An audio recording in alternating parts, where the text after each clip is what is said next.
ವೇದಿಕೆಯ ಮೇಲಿರುವ ಎಲ್ಲ ಗಣ್ಯರಿಗೂ ಮತ್ತೊಮ್ಮೆ ಸ್ವಾಗತ.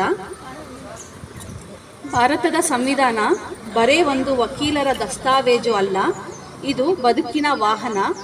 ಇದರ ಚೈತನ್ಯ ಯಾವತ್ತೂ ಆಯಾ ಕಾಲದ ಚೈತನ್ಯವಾಗಿರುತ್ತದೆ ಎಂದಿದ್ದರು ಭಾರತೀಯ ಸಂವಿಧಾನದ ರೂವಾರಿ ಡಾಕ್ಟರ್ BR ಅಂಬೇಡ್ಕರ್. ಭಾರತದ ಸಂವಿಧಾನ ಜಗತ್ತಿನಲ್ಲೇ ಅಗ್ರಮಾನ್ಯ ಸಂವಿಧಾನಗಳಲ್ಲಿ ಒಂದಾಗಿದೆ. ಸ್ವಾತಂತ್ರ್ಯ, ಸಮಾನತೆ, ಸಾಮಾಜಿಕ, ಆರ್ಥಿಕ ಮತ್ತು ರಾಜಕೀಯ ನ್ಯಾಯದ ಧ್ಯೇಯಗಳನ್ನು ಪ್ರತಿಪಾದಿಸುವ ಈ ಸಂವಿಧಾನ ಜಗತ್ತಿಗೆ ದಾರಿದೀಪವಾಗಿದೆ. ಕಾಲದ ಅಗತ್ಯಕ್ಕೆ ತಕ್ಕಂತೆ ಬದಲಾವಣೆ, ತಿದ್ದುಪಡಿಗಳನ್ನು ಕಾಣುತ್ತಿದ್ದರೂ ಮೂಲಭೂತ ಸ್ವರೂಪವನ್ನು ಉಳಿಸಿಕೊಂಡು ಭಾರತೀಯತ್ವವನ್ನು ಮೆರೆಯುತ್ತಿದೆ. ಇದೀಗ 75 ವರ್ಷ ತುಂಬಿರುವ ಭಾರತದ ಸಂವಿಧಾನ ಇತಿಹಾಸದ ಹೊರಳುಗಳಲ್ಲಿ ಹಲವು ಏಳು ಬೀಳುಗಳನ್ನು ನೋಡಿಯೂ ಕೂಡ ಭಾರತದ ಅದಮ್ಯ ಸುಭದ್ರ ಕೋಟೆಯಾಗಿ ಉಳಿದುಕೊಂಡಿದೆ.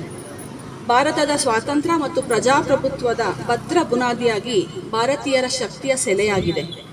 ಇಂತಹ ಅದ್ಭುತ ಸಂವಿಧಾನದ 76ನೇ ವರ್ಷದ ಸಮಾರಂಭದ ಆಚರಣೆಗೆ ನಾವೆಲ್ಲ ಇಲ್ಲಿ ಸೇರಿದ್ದೇವೆ.